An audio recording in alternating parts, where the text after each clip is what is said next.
Sila tekan like, subscribe, tekan lonceng, share dan komen.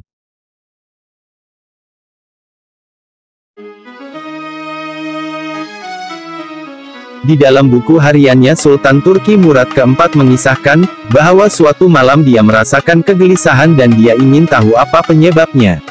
Maka Baginda memanggil ketua pengawal dan memberitahu apa yang dirasakannya. Sultan berkata kepada ketua pengawal, "Mari kita keluar." Di antara kebiasaan Sultan adalah melakukan lawatan pada malam hari dengan cara menyamar.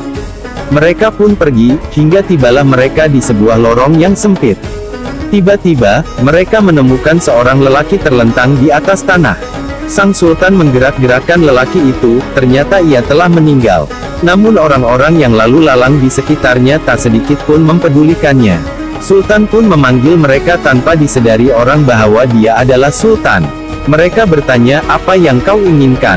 Sultan menjawab, "Mengapa orang ini meninggal tapi tidak ada satupun di antara kalian yang mau mengangkat jenazahnya? Siapa dia? Di mana keluarganya?" Mereka berkata, "Orang ini zindik, suka minum minuman keras dan berzina." Sultan bertanya kembali, "Tapi bukankah dia termasuk umat Muhammad Sallallahu Alaihi Wasallam? Ayo angkat jenazahnya, kita bawa ke rumahnya."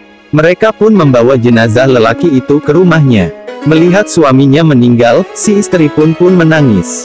Orang-orang yang membawa jenazahnya terus pergi, tinggallah sang Sultan dan ketua pengawalnya. Dalam tangisnya sang istri berkata kepada jenazah suaminya, "Semoga Allah merahmatimu wahai wali Allah. Aku bersaksi bahwa engkau termasuk orang yang soleh." Mendengar ucapan itu Sultan Murad terkejut. Bagaimana mungkin dia termasuk wali Allah sementara orang-orang mengatakan tentang dia begini dan begitu, sampai mereka tidak peduli dengan kematiannya. Sang istri menjawab, "Sudah kuduga pasti akan begini. Setiap malam suamiku keluar rumah pergi ke kedai minuman keras, dia membeli minuman keras dari para penjual sejauh yang ia mampu. Kemudian minuman-minuman itu dibawa ke rumah lalu dicurahkan ke dalam tandas sambil berkata, 'Aku telah meringankan dosa kaum muslimin.' Dia juga selalu pergi menemui para pelacur, memberi mereka uang dan berkata, 'Malam ini kalian sudah dalam bayaranku, jadi tutup pintu rumahmu sampai pagi.' Kemudian dia pulang ke rumah, dan berkata kepadaku, 'Alhamdulillah. Malam ini aku telah meringankan dosa para pelacur itu dan pemuda-pemuda Islam.' Orang-orang pun hanya menyaksikan bahwa ia selalu membeli khamar dan menemui pelacur, lalu mereka menuduhnya dengan berbagai tuduhan dan menjadikannya bualan. Suatu kali aku pernah berkata kepada suamiku, 'Kalau kamu mati nanti, tidak akan ada kaum muslimin yang mau memandikan jenazahmu, mensolatimu dan menguburkan jenazahmu.' Namun, dia hanya tertawa, dan berkata, 'Jangan takut, bila aku mati, aku akan disembahyangkan oleh Sultan kaum muslimin, para ulama dan para wali.' Mendengar itu semua, Sultan Murad pun menangis, dan berkata, 'Benar. Demi Allah, akulah Sultan Murad, dan besok pagi kita akan memandikannya, mensembahyangkannya dan mengkebumikannya.'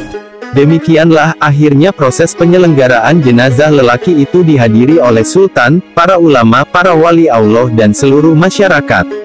Kisah ini diceritakan kembali oleh Syekh Al-Musnid Hamid Akram Al-Bukhari dari Muzakiraat Sultan Murad keempat.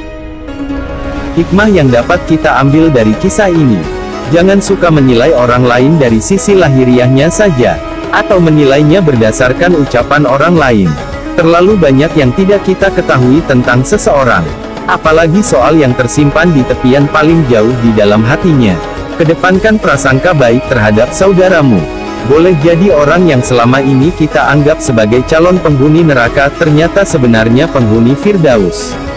Jadi, berhentilah berprasangka terhadap orang lain.